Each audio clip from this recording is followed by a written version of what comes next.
Guys anime series കണ്ടുകൊടുത്തോ എന്നാൽ കുറച്ച് movies ആയാലോ. We are talking about today anime movies. അപ്പോൾ ബെസ്റ്റ് നിങ്ങൾക്ക് കണ്ടിരിക്കാൻ പറ്റിയ ഒരു 5 ആനിം മൂവീസ് ഞാൻ നിങ്ങൾക്ക് പറഞ്ഞുതരാം. അതായത് മസ്റ്റ്ലി നിങ്ങൾ കാണേണ്ട എൻ്റെ പേഴ്സണലി ഫേവറേറ്റ് ആയിട്ടിരിക്കുന്ന ഒരു 5 ആനിംസ് ഞാൻ പറഞ്ഞുതരാം. എൻ്റെ എന്നല്ല, പലരുടെയും പേഴ്സണലി ഫേവറേറ്റ് ആയിരിക്കുന്ന 5 ആനിംസ് മൂവീസാണ് ഞാൻ പറയാൻ പോണത്.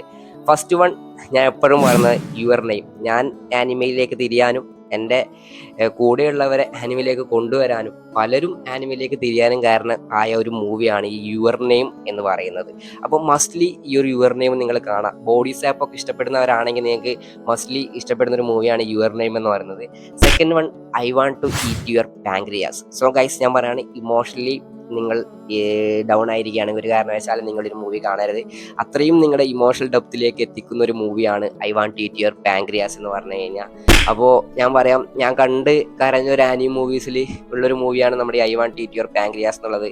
അപ്പോൾ മസ്റ്റ്ലി അത് നിങ്ങൾ കാണാം. ഇനി തേർഡ് വൺ എന്ന് പറഞ്ഞു കഴിഞ്ഞാൽ എ സൈലന്റ് വോയിസ് എന്ന് പറയുന്ന മൂവിയാണ്. അതും പേഴ്സണലി ഫേവറേറ്റുള്ള ഒരു മൂവി തന്നെയാണ്. One of the best movie എന്ന് നമുക്ക് വിശ്വസിക്കാൻ പറ്റുന്ന ഒരു മൂവിയാണ് നമ്മുടെ സൈലന്റ് വോയിസ് എന്ന് പറയുന്നത്. ഇനി ഫോർത്ത് വൺ എന്ന് പറഞ്ഞു കഴിഞ്ഞാൽ നമുക്ക് പണ്ടോട്ടെ നിങ്ങൾ കേട്ടിട്ടുണ്ടാവും, grave of the fireflies എന്നാണ് ആ ഒരു മൂവിയുടെ പേര്.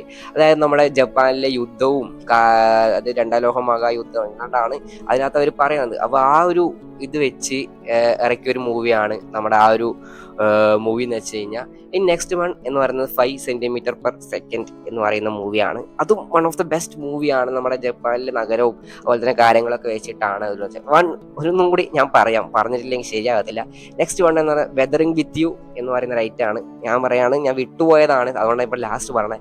നൈസ്ലി പ്രസന്റേഷനും ആനിമേഷനും എല്ലാം കൊണ്ടും വൺ ഓഫ് ദ ബെസ്റ്റ് ഗോട്ടഡ് ഐറ്റാണ്. ഇനി ഒന്നും കൂടി പറയാം, 5 എന്നാണ് പറഞ്ഞത്, ഇപ്പൊ 2 നെക്സ്റ്റ് ആയി. ഒന്നും കൂടി ഞാൻ പറയാം, സുസുമെ എന്ന് പറയുന്ന ഒരു ആനിമെ കൂടെ നിങ്ങൾ കാണാൻ ശ്രമിക്കുക.